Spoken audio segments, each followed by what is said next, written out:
Abstract expressionism. Okay, I kind of remember that from high school just because I remember we went to the museum in the art museum in LA, and I remember abstract art is kind of hard sometimes to interpret just because sometimes it doesn't look like something that I recognize. So I'm wondering if that's what this is about. Now, New American Sculpture. I really didn't think this chapter would be about sculpture because when I think of abstract art, I think about painting. So this is interesting. I wonder how much of this is going to be part of our upcoming test. But let's take a look and see here. I have a feeling these headings are also going to be in the chapter. Oh yeah, they're the same headings. Okay, so maybe what I'll do is I'll just decide to go up to like around here. And I think that's about right. Somewhere around here. We'll just stop kind of here just to see. So let me take a look at the chapter itself. Okay, so there's the title. I got the title. And here's the intro. Now, I remember in class that when we learn about art styles, they're often influenced by history. And that usually includes time period, location,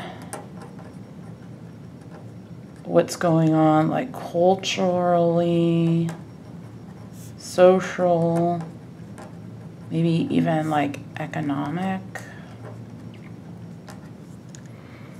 So I'm wondering if the intro kind of sets that up for me because I've seen it in other books like this. So maybe I'll try to see what I can find about this time period in this introduction. But I'm going to just skip ahead so I can see what else I've got going on. So Mondrian in New York, the tempo of the metropolis. Okay, so when I think of metropolis, I think of city. And yeah, there's New York. New York's a big city. So Mondrian, it looks like, is probably an artist.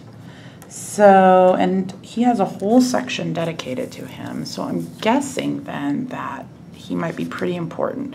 So I might wonder, like, is he an abstract expressionist?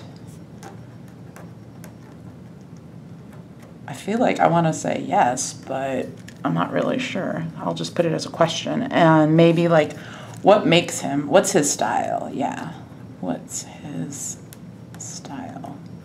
Okay, let's see here. Okay, so there's this huge image of his artwork. So if the page is taking up, if his art's taking up that much of the page, I'm guessing it's kind of important. So I better be sure and understand. This is Broadway Boogie Woogie, so I better make sure I know that. And I can always ask my professor if this is going to be on the test. Okay, so let's see here. All right, so we've got that. It looks like we're talking about Mondrian here. Now in this page, there's a new heading, Entering a New Arena, Modes of Abstract Expressionism. Okay, so now that makes me wonder if they're starting to talk about abstract expressionism here, or at least the different kinds, because that's what I think of when I think of modes. Was Mondrian an abstract expressionist? I'm not really sure. Okay, well, it's okay. I'll look at it later.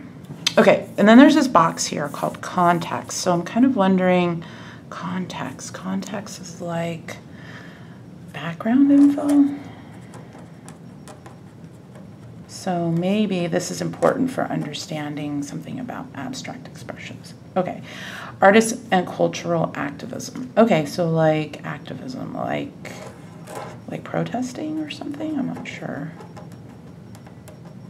Okay. So let's see, what else is there? So so modes of abstract expressionism. I don't really see any bold-faced words like I do in my other textbook. I hope that's not a problem. Okay, here we go. So another heading, the picture as event, experiment and gestural painting. I'm wondering if this is one of the modes. Okay, well, I'll have to figure out how this is defined. What is gestural painting? And it looks like there are some boldface words. There's Hoffman, so that's probably an artist. Interesting that Mondrian got his own section. And then Gorky here. Okay. And then there's another box here, Clement Greenberg, source, like source of information. Oh yeah, right. It says right here, from modernist painting, first published in 1960. So this is like actual text from this particular person.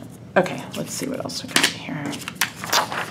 Oh, that was that page already. Okay, oh, and then there's these two images. Here's Hoffman. So here's an example of Hoffman, Spring, and Arshile Gorky, the artist and his mother. Okay, I can kind of see that. Okay, so maybe I'll start here, see if I can find some info about the history. And let's see here.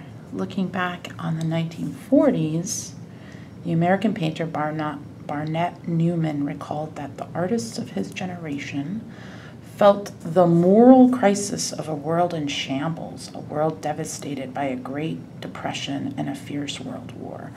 Oh, the Depression, World War, like World War I and II. 1 and 2. And it was possible at that time to paint the kind of paintings that we were doing, flowers, reclining nudes, and people playing the cello.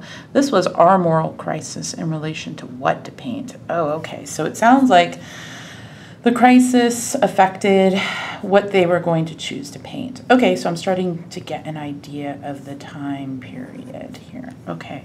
In 1942, immediately after the United States' entry into World War II, the dominant styles of painting were still social realism. So this sounds like this is what was going on before maybe this abstract expressionism started. Maybe.